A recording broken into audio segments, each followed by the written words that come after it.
जय हिंद दोस्तों आज से मैं आप लोगों को 10वीं क्लास के मैथमेटिक्स पढ़ाने वाला हूं, जहां पर आपको आसान तरीक़ों से समझाया जाएगा। दोस्तों ये मेरा पहला क्लास है और मैं 10वीं क्लास के चैप्टर नंबर 14 संख्यांकी को बताने वाला हूं।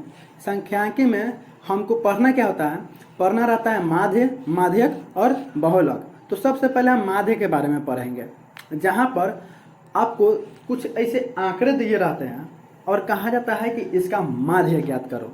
दोस्तों सबसे पहले माध्य होता क्या है उसको समझना जरूरी है। तो हम इन आंकड़ों के हिसाब से समझेंगे तो हमें समझ उतना अच्छा से नहीं आएगा, इसलिए मैं कुछ बेसिक तरीके से आपको माध्य समझाने का प्रयास करूँ, जहाँ पर आपको आसान तरीके से समझ में आ जाए कि माध्य है क्या। तो चलो हम आगे बढ़ते हैं। दोस्तों उन आंकड़ों के हिसाब से माध्य ज्ञात करना थोड़ा मुश्किल था, उसको समझना भी थोड़ा मुश्किल था, इसलिए मैंने पहले कुछ ऐसे नंबर्स लिए हैं जिनका माध्य निकालना और समझना आसान है। अब इन नंबरों से ही हम समझेंगे कि उन आंकड़ों का माध्य कैसे ज्ञात किया जाता है। तो सबसे पहले इन नंबरों का माध्य ज्ञात करने के लिए एक फार्मूला होता है, माध्य बराबर सभी प्रेक्षणों का योग बटा सभी प्रेक्षणों की संख्या। मैं फार्मूला लिख देता हूँ।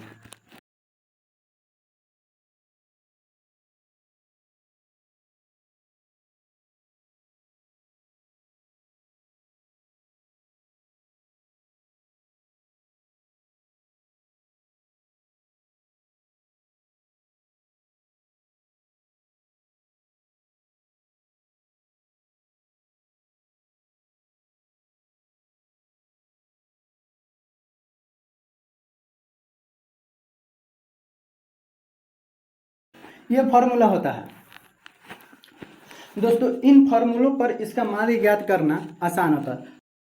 यही फार्मूला है जिस फार्मूला से उन आंकड़ों को माध्य ज्ञात करने के लिए जो फार्मूला बनता है, इसी फार्मूला पर बनता है। तो इस फार्मूला को याद रखना बहुत ज़्यादा जरूरी है। अब ये कह रहा है कि माध्य बराबर होता है सभी प्रेक्षणों का योग, यानी ये जितने नंबर दिए हुए हैं इन सारे नंबरों का योग करना है। फिर बाटा में सभी प्रेक्षणों की संख्या, यानी ये कितने संख्याएं दिए हुए हैं, इन जितने संख्याएं उन संख्याओं से हमें भाग करना है, बाटा करना है। ठीक है, तो सबसे पहले हम इन संख्याओं को जोड़ते हैं। तो यहाँ पर हम लिख देते हैं माध्य बराबर 5 + 6 + 7 + 5 + 9 + 6 + 4। अब ये संख्याएं कितने हैं? 1 2 3 4 5 6 7 संख्याएं 7 को, तो नीचे हम 7 लिख देंगे। अब इनका माध्य हम ज्ञात करेंगे तो इन सब संख्याओं को जोड़ेंगे। पहले तो जोड़ेंगे तो इसका पूरा टोटल हो जाएगा 42 और बाटा में हो जाएगा 7, यानी अब इसको हम काटेंगे तो आ जाएगा 6, यानी इन संख्याओं का जो माध्य है वो 6 है। अब हम उन फार्मूलों को पता करते हैं जिस फार्मूले से उन आंकड़ों का माध्य ज्ञात किया जाता है। दोस्तों अब देखते हैं कि माध्य, इन संख्याओं का माध्य ज्ञात करने के लिए फार्मूला बनाना है ना। तो सबसे पहले हम समझते हैं कि ये क्या है। दोस्तों हम पहले माध्य को यहाँ पर हम x बार से डिनोट करते हैं। तो माध्य बराबर क्या होता है? सभी प्रेक्षणों का योग बटा सभी प्रेक्षणों की संख्या।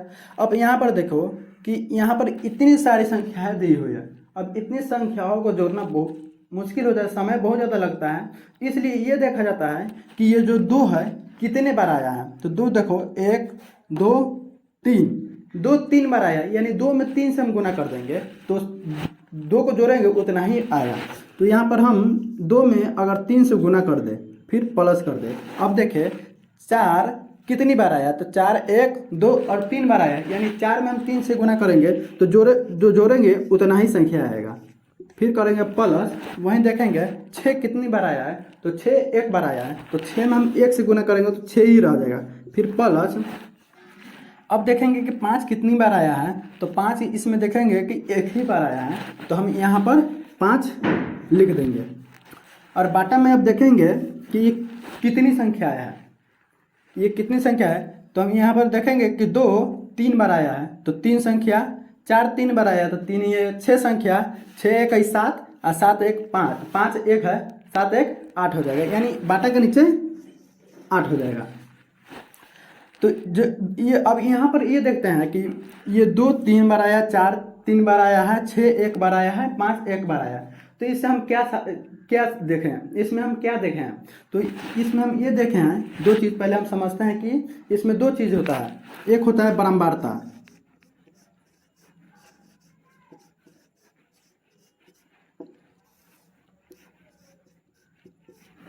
और एक होता है वर्ग चिन्ह।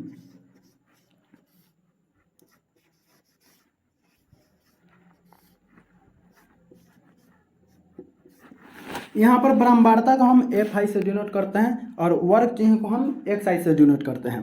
तो यहाँ पर देखा कि बारंबारता का अर्थ क्या होता है कि जो संख्या है वो संख्या कितनी बार आया है। तो यहाँ पर हम देख लेंगे दो संख्या, जो 2 है वो 3 बार आया है, तो 2 की बारंबारता कितनी हो गई?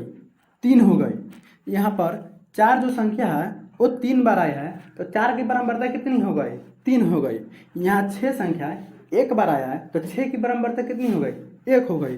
यहाँ पर 5 की संख्या एक बार आया है, तो इसकी बारंबारता कितनी हो गई? 1 हो गई। तो ये बारंबारता दिखाता है। ये 3 हो गया, 3 हो गया, 1 हो गया और ये 1 हो गया। अब ये बारंबारता है कि ये 3 बार आया है, 3 बार आया है और 1 बार आया है, 1 बार आया है। लेकिन वर्ग चिन्ह क्या होता है? वर्ग चिन्ह होता है कि वो संख्या कौन है, वह संख्या कौन है जो बार बार आ रहा है। तो यहाँ पर देखो, जो 2 संख्या है वो 3 बार आया है, तो संख्या हो गया 2। 4 की संख्या 3 बार आया है, तो संख्या कौन हो गया? 4। 6 की संख्या एक बार आया है, तो संख्या कौन हो गया? 6। और 5 की संख्या एक बार आया है, तो संख्या कौन हो गया?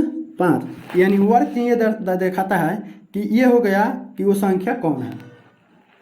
अब हम इसको यहाँ पर लिखेंगे, इस तरह से लिख सकते हैं कि ये जो संख्या है वो है एक्स आई, तो हम इसको ऐसे लिख सकते हैं कि एक्स आई हो गया।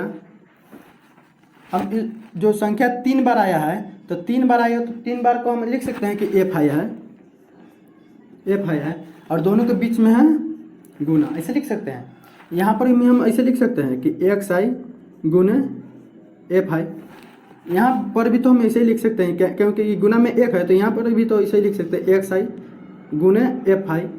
यहाँ पर भी लिख सकते हैं एक्स आई गुने एफ आई, इस प्रकार से लिख सकते हैं।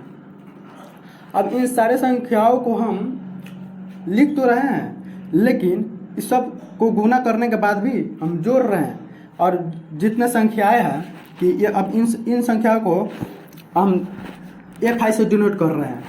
तो संख्याएं गिनेंगे 3 3 6 6 1 7 7 1 8, तो हम यहाँ पर बराबर में 8 लिख सकते हैं, और 8 है, इसको हम एफ आई माने हैं क्योंकि ये बारंबारता है, 8 बार आया है। अब हम आगे समझने का प्रयास करेंगे, इसको थोड़ा हम मिटा देते हैं, फिर हम नहीं इसी पर समझा देता हूँ। देखो, अब यहाँ पर देखेंगे कि माध्य का फॉर्मूला होता है, माध्य का फॉर्मूला होता है, हम माध्य को x बार से डिनोट करते हैं। तो यहाँ पर माध्य बराबर होता है सिग्मा एफ आई एक्स आई बटा सिग्मा एफ आई। अब देखो, हमने देखा कि सभी प्रेक्षणों का योग बटा सभी प्रेक्षणों की संख्या है। यहाँ पर भी देखो सभी प्रेक्षणों का योग ही होगा, क्योंकि सिग्मा का जो अर्थ होता है वो होता है जोड़ना, किसी संख्या को जोड़ना। और एफ आई एक्स आई क्या है? एफ आई एक्स आई यानी एक गुना है, उन संख्याओं का गुना है जो आ रहा है। जैसे कि देखो 2 और 3, ये 2 और 3 आपस में क्या है? गुना है कि 2 3 बार आया है। तो यहाँ पर भी एफ आई है जो 3 है, और एक्स आई है जो उस संख्या को दर्शा रहा है। तो ये फार्मूला बना ना कि सिग्मा एफ आई एक्स आई बटा सिग्मा एफ आई। और सिग्मा एफ आई क्या है कि वो संख्या कितनी बार आया है। अब देखो यहाँ पर माध्य के बराबर बता रहा है कि सिग्मा एफ आई एक्स आई बटा सिग्मा एफ आई। तो सिग्मा का अर्थ क्या होता है? जोड़ना। तो यहाँ पर कह रहा है कि जो एफ आई एक्स आई यानी इन संख्याओं का जो गुणनफल है उसको जोड़ दो। तो ये 2 गुने 3 है, 2 गुने 3 6, 4 गुने 3 12, 6 18, 18 6 24, और 24 को 5 को 29 को। तो ये संख्याओं को गुना करने के बाद जो जोड़ने पर आता है वो है 29। तो यहाँ सिग्मा एफ आई एक्स आई बराबर कितना हो गया? 29। अब बटा कह रहा है कि सिग्मा एफ आई, यानी जो उसकी बारंबारताएं दी हुई है उसको जोड़ दो। तो इसकी बारंबारताएं कितने हैं, 3 3 6 6 1 7 7 1 8। यहाँ पर देखो कि ये 3 बार आया है, 3 बार आया है, 1 बार आया है, 1 बार आया है। तो 3 3 6 6 1 7 7 1 8। तो इसकी बारंबारताएं कितनी हो गई, 8 हो गई। तो सिग्मा एफ आई बराबर कितना हो गया, 8। अब इसको जो काटने पर आएगा वही हमारा माध्य होगा। तो मेरा बस मकसद था कि इस फार्मूले को समझा दे कि फार्मूला बना कैसे है। तो ये सिग्मा एफ आई एक्स है बटा सिग्मा एफ आई कैसे बना है, आपको उम्मीद है कि समझ में आ गया होगा।